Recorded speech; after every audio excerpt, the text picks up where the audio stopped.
शुरू अल्लाह का नाम लेकर जो बड़ा मेहरबान निहायत रहम वाला है। ए कंबली में लिपटने वाले, रात को क़याम किया करो मगर थोड़ी सी रात, यानी निस्फ रात या उससे कुछ कम क़याम करो या कुछ ज़्यादा, और कुरान को अच्छी तरह ठहर ठहर कर पढ़ा करो। हम करीब तुम पर एक भारी फरमान नाज़िल करेंगे। कुछ शक नहीं कि रात का उठना नफ्स को सख्त पामाल करता है और उस वक्त जिक्र भी खूब दुरुस्त होता है। दिन के वक्त तो तुम्हें और बहुत से शगल होते हैं, तो अपने परवरदिगार के नाम का जिक्र करो और हर तरफ से बेताल्लुक़ होकर उसी की तरफ मुतवज्जे हो जाओ। वही मशरिक़ और मग़रिब का मालिक है, उसके सिवा कोई माबूद नहीं, तो उसी को अपना कारसाज बनाओ। और जो जो दिल आज़ार बातें ये लोग कहते हैं उनको सहते रहो और खूबसूरती से उनसे किनारा कश रहो, और मुझे उन जुटलाने वालों से जो दौलतमंद हैं समझ लेने दो और उनको थोड़ी सी मोहलत दे दो। कुछ शक नहीं कि हमारे पास बेड़ियाँ हैं और बड़ी ज़बरदस्त आग है और गले में अटकने वाला खाना है और दर्द देने वाला अजाब है।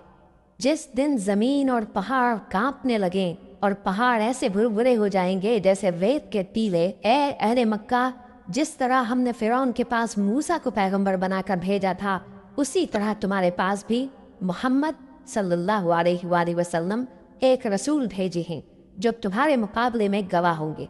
सो फ़िरौन ने हमारे पैगंबर का कहा न माना तो हमने उसको बड़े दर्दनाक अंदाज से पकड़ लिया।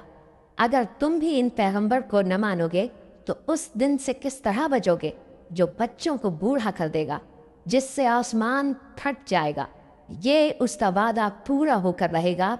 ये कुरान तो नसीहत है, सो जो चाहे अपने परवरदिगार तक पहुँचने का रास्ता इख्तियार कर ले। तुम्हारा परवरदिगार खूब जानता है कि तुम और तुम्हारे साथ के लोग कभी 2/3 रात के करीब और कभी आधी रात और कभी तिहाई रात क़याम किया करते हो, और अल्लाह रात और दिन का अंदाज़ा रखता है। उसने मालूम किया कि तुम उसको निभा न सकोगे, तो उसने तुम पर मेहरबानी की। बस जितना आसानी से हो सके उतना कुरान पढ़ लिया करो। उसने जाना कि तुम में बाज़ बीमार भी होंगे और बाज़ अल्लाह के फजल यानी माश की तलाश में मुल्क में सफ़र करेंगे और बाज़ अल्लाह की राह में लड़ेंगे।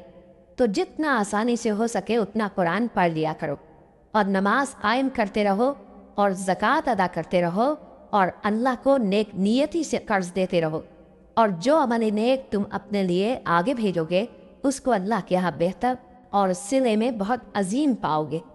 और अल्लाह से बख्शिश मांगते रहो, बेशक अल्लाह बख्शने वाला है, मेहरबान है।